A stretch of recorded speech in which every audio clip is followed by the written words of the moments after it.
would be good for a cupcake topper because it's really small, but you can make it as big as you want or as small as you want. It's totally up to you. Now I went ahead and I rolled out a long thing of black gum paste. Now we can go ahead and trim the top if we want and put this on here, and I think it looks a lot better when you do it that way.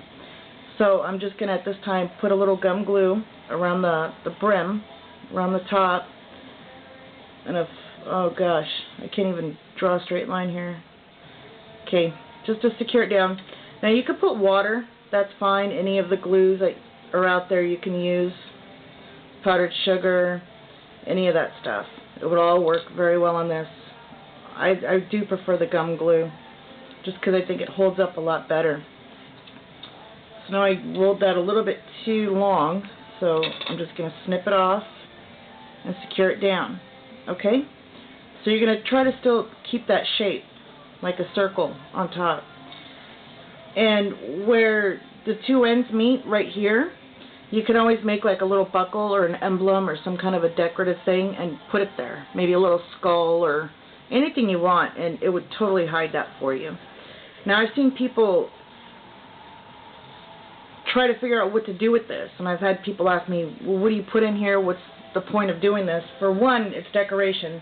Two, they have molds out there that have skeleton molds, and their body parts are the arm, the leg, just several parts, and that would look really cute if you did that out of like white chocolate and just put that in there and have stuff boiling out. You could definitely make it a lot more shallow as well. You don't have to hollow the whole thing out. If you just want it for decorational purposes, you could leave it a solid mass down here and then just hollow out a little bit on the top and do what we did, and that would be just fine too. But if you intend to put candies or anything in there, then this is the way to do it. You could do gum paste or fondant, but I prefer the gum paste because it will dry harder. And the fondant, it's kind of unpredictable, and you might have issues with it standing up and when you go to manipulate it and touch it and stuff. So now I took a piece of brown I made with the cocoa from one of the other videos when I started doing the black. I saved some of it, and what I'm doing is I'm using the counter to kind of smooth the edges out. And these are going to be the logs that are going to be going underneath this thing. So what I want to do with this is a tool or anything you have, just go over the top of it to give it like the wooden marks. And you can go all the way around. You don't have to. You could just do the top of it. I'll just show you one so you can see what we're looking for here. When you get to the end, leave it alone. But you can see that there's little grooves in there, and it looks more realistic. So we're just going to go ahead and kind of do that to a bunch of them while smoothing out one end, not the other, because the other end we're just going to flatten.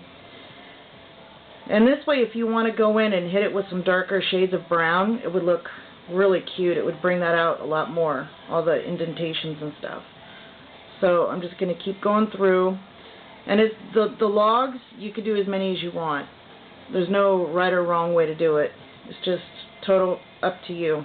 Whatever your preference is, it'll work. You just go through and give it that little bit of texture. And do it to the last couple logs. And then I'll show you what we're going to be doing next. We'll just use the counter. I found that works really well because it kind of gives you the shape you're looking for. So then you just take it and stress it out. I guess that's the only time it's okay to really be stressed out.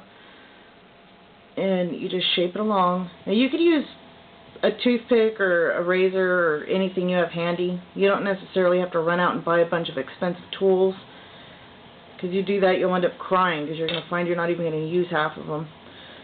So at this point I'm going to take these logs and with my finger I'm going to flatten one end, probably the width of my finger. Okay, because these are going to go underneath this pot. And this will make it so it doesn't lift up to where you can keep it level with the counter or whatever you're going to be putting it on. If you're going to put it on a cupcake or something, I would definitely put like a little toothpick underneath, a little marking, so that way you can go back and do that again. We forgot this one. That's okay. We'll just pick it up and do it. And you can see how easy it is. And when I was talking about doing it with the kids and without them freaking out, it's definitely something you could do with them. You know, it just takes a little bit of time. No big deal. You could do all this in white, start in white and come back and color it when you're done, and that would work out really well too. I've done it before, but for the sake of the video, I elected to go ahead and pre-color everything because I found it takes too much time to do it in white and then go back and color everything. So, but if you color it, you know, you start by white and you color everything by hand, you definitely will have more control over the way it looks. But you can always take this and go in and highlight different areas, put like a little silver thing on there, little highlights and whatever, and it would look really, really cool. So here we have the beginnings of a little witch's cauldron, and it took us just a few minutes to do that. So anyway, if you have any comments or questions or anything, feel free to put it down below. I'd love to hear from you guys. Okay? So for now, I'm going to leave it at that, and I hope to hear from you guys. Take care.